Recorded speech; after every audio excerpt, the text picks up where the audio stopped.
Hello guys, welcome to my channel.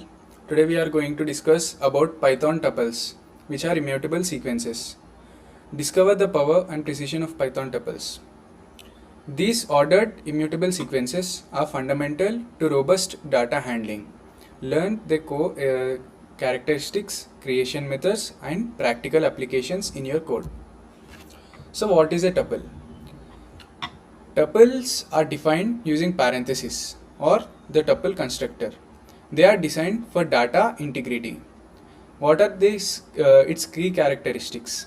Ordered sequence of elements, immutable, cannot be changed after creation, supports heterogeneous data types. And here we can see the syntax of tuple, which is my tuple equal to 1 comma hello, which is a string, and float data type. There are three different data types. So creating tuple. Tuple creation is given with three examples. One is empty tuple, another single element tuple, and other one from an iterable. First, let us go through empty tuple. Create an empty tuple using either syntax, which means empty tuple equal to simply parenthesis, or tuple with parenthesis, which is known as tuple constructor. Then single element tuple. Remember the trailing comma for single elements. Single tuple can be created, but there should be a comma after the element.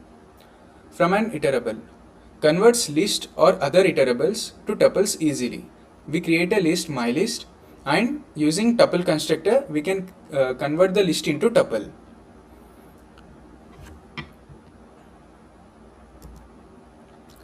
Tuple immutability. Fixed content. Once the tuple is created, a tuple's element cannot be modified. They are set in a stone, which means once a tuple is created, we cannot edit any kind of thing in it. So it will be a small problem in future. No modification methods. There are no built-in methods for adding or removing or changing elements in place. So when we create a tuple, we cannot modify in any way. We cannot add, we cannot remove, or we cannot change the elements. Then type error on attempt. Any attempt to modify a tuple will result in a type error. This ensures data integrity. Here is a given example where we created my tuple 0 equal to 99.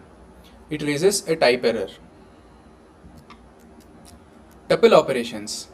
There are some operations which can be performed on tuple. First is indexing.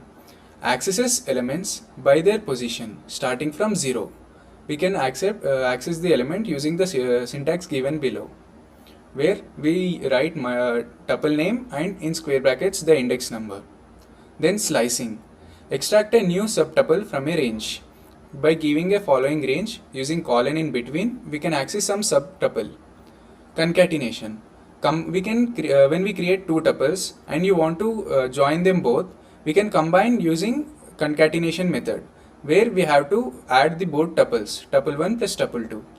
Then comes length. Get the number of elements using length. We can know how many elements are present in the tuple.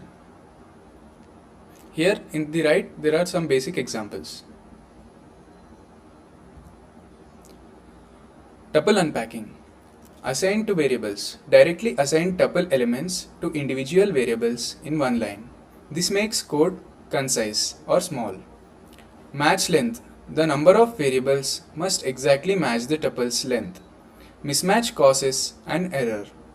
Here is a basic example where we give x, y, z as a storing variable, and my tuple, we store my tuple in three of them.